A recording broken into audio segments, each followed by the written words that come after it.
Well, there've been extraordinary scenes in Berlin tonight as thousands of people gathered to hear Barack Obama deliver key foreign policy speech on his current European tour. Democratic presidential hopeful laid out his vision for America's place in the new world order, saying he's speaking as a proud citizen of the world, of the world, of the world. It is a big idea. It is a big idea. A new world order. Hello friends, I am the anti-terrorist. Thank you for all of your emails and messages of support, and for staying part of the conversation. I imagine being an employer and not having to worry about your employees ever going on strike. Imagine never having to pay unemployment insurance, or vacation time, or comp time. Imagine your employees are on full time, 24 hours a day, if you say so. They never show up late. They're never absent from work due to an ill child or a death in the family. Imagine that if they ever complain about earning 25 cents an hour, you can throw them into solitary confinement. This is not a fantasy. This is a fact. And if you've got enough money and enough clout in the halls of government power, you too can build your own prison and utilize all the money-making benefits of a cheap and relatively trouble-free workforce. Sounds pretty good, doesn't it? Of course it does. Until you're the one banged up for the most petty of violations. Let's play a little game. It's called Name This Nation. It has locked up more of its citizens than any other nation on the planet. It has locked up a higher percentage of its citizens than any other nation on the planet. It has locked up more citizens than any other nation in the written history of this planet. It has imprisoned its own citizens without any charges filed. It has imprisoned its own citizens without any access to legal counsel. It has imprisoned its own citizens without any access to family. It has imprisoned its own citizens without any habeas corpus. Almost all of its imprisoned citizens are in prisons run by corporations, not by the government. It's the only first world nation that still has a death penalty. Here's a hint. It refers to itself as the land of the free. The United States Corporation has locked up more people than any other nation on Earth. 500,000 more than China, which has a population 5 times greater than the US. Looking at it another way, the US has 25% of the world's prison population, but only 5% of the world's people. The prison industry complex is one of the fastest growing business sectors in the United States. Its investors are on Wall Street, and it has its own trade exhibitions, conventions, websites, and online catalogs.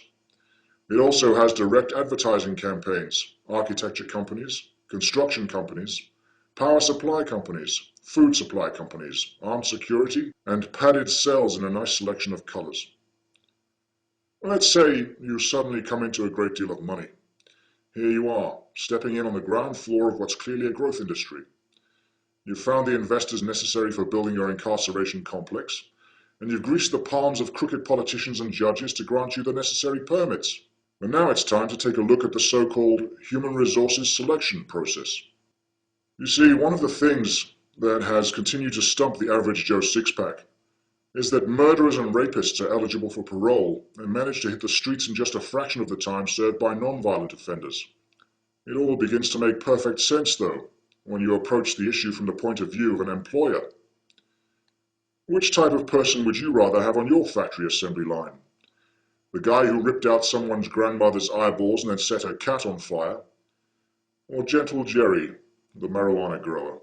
Hey, boss, you want to come in here and see if I've got any razor blades in my mattress? Gee, when I get out there, I gotta rape me some fine bitches. Hey, no, Joe, no. We got some good news. Your parole came through. You're out today. Oh, hey, cool. That's what I call justice. Hey, Officer Jones, how you doing, man? How are your kids? Hey, you don't happen to have a light, do you? Shut up, pussy. What the Hey, don't tase me, bro! Ow, ow, ow. The private contracting of prisoners for work fosters incentives to lock more and more people up. And stockholders who make money off those prisoners' work continually lobby for longer sentences in order to expand their workforce. So there you have it, friends.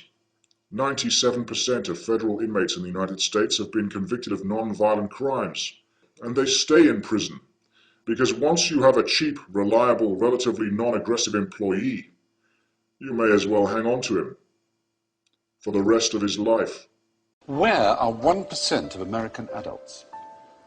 Oh, I imagine we could find out, couldn't we? We could use Google Earth, because some of them are quite big. There's one. He's got his own postcode. 1% of the population, which is, what's the population? It's about 300 million, isn't it? So you're talking about between 2.5 and 3 million, say? Jail. Yes. G for jail. English spelling of jail, of course, but it is G for jail. Really, that many people? 3 million people are locked up? Well, 2.3, which is 1 in every 99.1 adults. All of those guys there are innocent as well, because they all were arrested for having switchblades, but they've all only got one arm. Well spotted.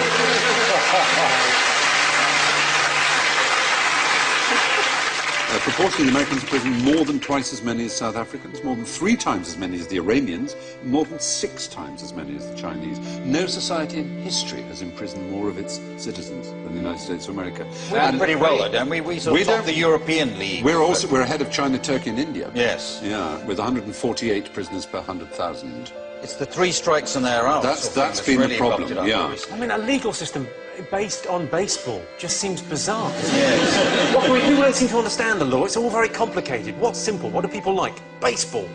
Right then. Here's the rule. 3 strikes and you're out. Yeah. Mental. What it means is if the first 2 strikes, the first 2 crimes you're convicted of are serious enough, the third one, no matter how trivial, will get a life sentence, 25 years or more. So, for example, Leandro Andrade is serving 2 consecutive 25-year terms for shoplifting 9 videotapes. Or... He took 9? Yes. Kevin Webber, 26 years for stealing 4 chocolate chip cookies. It's astonishing. It's really stupid, isn't it? Because if you know you're on this sort of deal... Yes.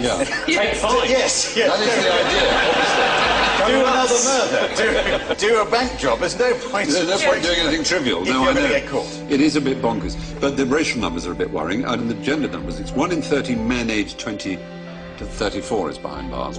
But for black males, that's 1 in 9. 1 in 9. There are more 17-year-old black people in jail than in college. So 5% of the world are American, 25% of all prisoners Isn't the real are American. controversy with this the business end of it? Well, that's true. It's also, as you say, right, it is a business. Because it's not just license plate, they make loads of stuff. Well, one of the things I should have said when talking about contraband is that you're not allowed to bring into America anything that's been made by forced labour or prisoners.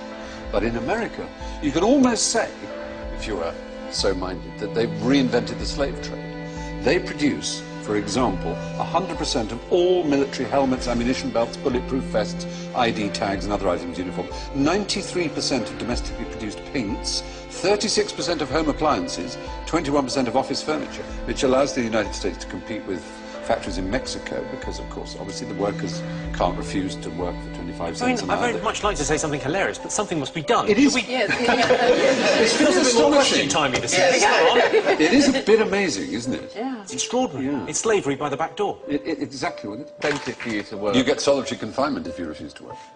Yeah, more than 1 in 100 American adults are in jail. One final point for all you taxpayers out there. Your money goes to support the state and federal prisons, now run as private businesses, and which turn a substantial profit. Let me say that again.